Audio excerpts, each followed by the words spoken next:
Hi, friends. Let's talk about what it means to disconnect, actually learn how to connect.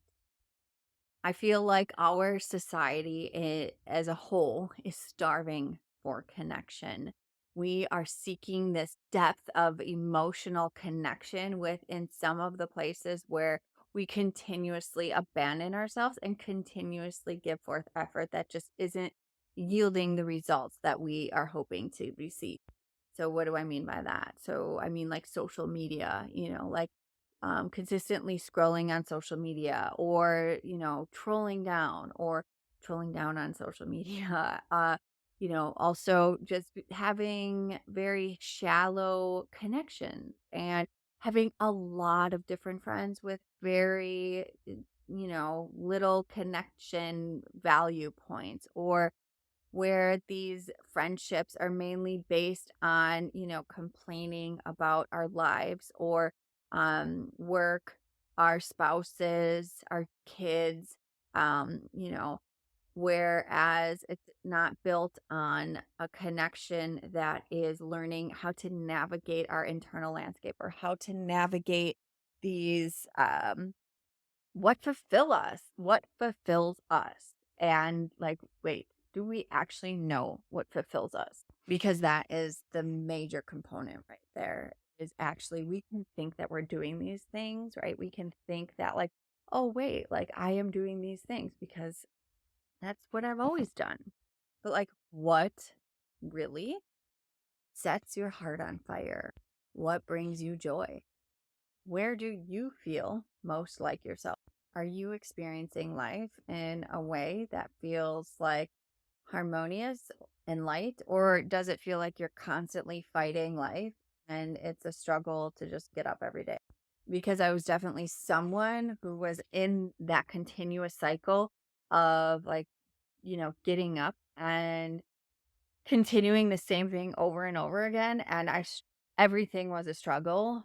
I just not necessarily that I dreaded going up, I just didn't have the excitement for life that I do now. And I feel that a lot of people are coming to this space where they're like just completely numb in life and still doing the actions and not yielding the results. So, what did I do to gain a deep sense of connection to myself? How did I learn how to deeply connect with myself, with like what I perceive to be spirit, God, universe, creation, creator, whatever you choose to call the energy? How did I cultivate this like amazing relationship with God? And to be honest, this might seem a little dramatic for some people. And I started off, like I did a video before, where I said 5 minutes of disconnecting a day to intentionally connect to yourself. What I did was I actually had a full 24 hours of not talking,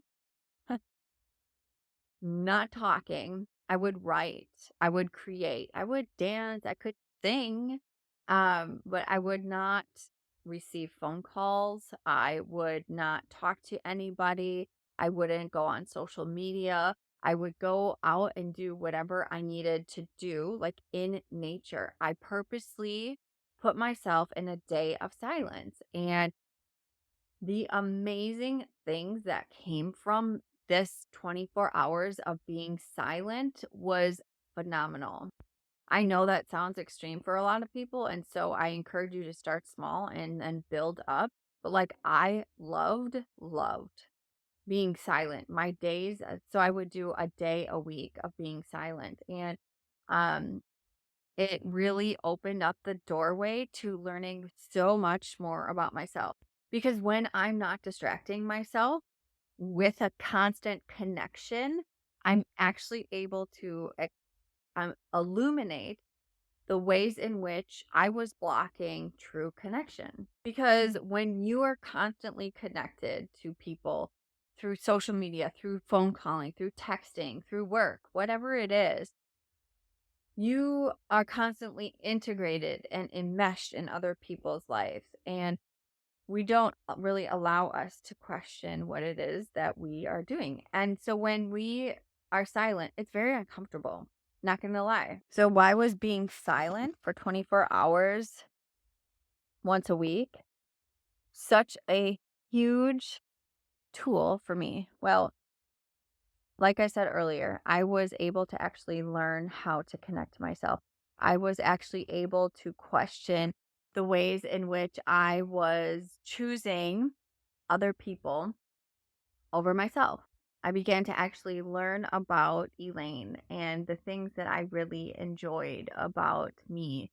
And I began to, at some times I felt like I was very limited. And within the realms of limitation, actually is where the greatest creativity can span. Creativity can start and span outwardly from what we perceive as limitations. And so I used that to get creative, and I allowed myself to begin to be comfortable in being uncomfortable. So then integrating back out into society and into connection, I didn't feel like I had to constantly be connected. I knew what was true for me, and I didn't force my thoughts, or I didn't attempt to manipulate in order for me to fit into situations that weren't actually meant for me. If I also, another benefit of this is I also got very in tune with my body. I learned what my body was attempting to tell me that I had been ignoring for so many years. So I would, it's a biofeedback. Our body is a biofeedback tool. So when I would say no to something, and I felt lighter, I could recognize, like, okay, so like that was a great choice. But if I said yes to something and I didn't really want to do that, my body would tell me, like, I would get sick at some capacity, or like a headache of some sort. And I would actually tune into what my body was attempting to, because I was silent and able to actually listen. Because our body and the universe is always speaking to us. We just don't slow down to listen.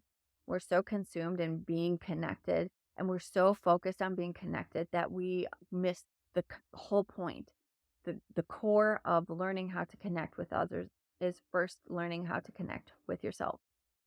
I was able to meet myself in some of the darkest places. The depths of those emotions, and show up for me in a very messy and authentic way. And therefore, I am now able to also meet other people at that space, because I was able to be there for myself.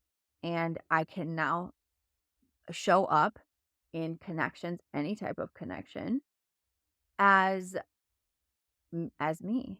I'm not demanding other people to do those things for me. But like, how can we create connections with others?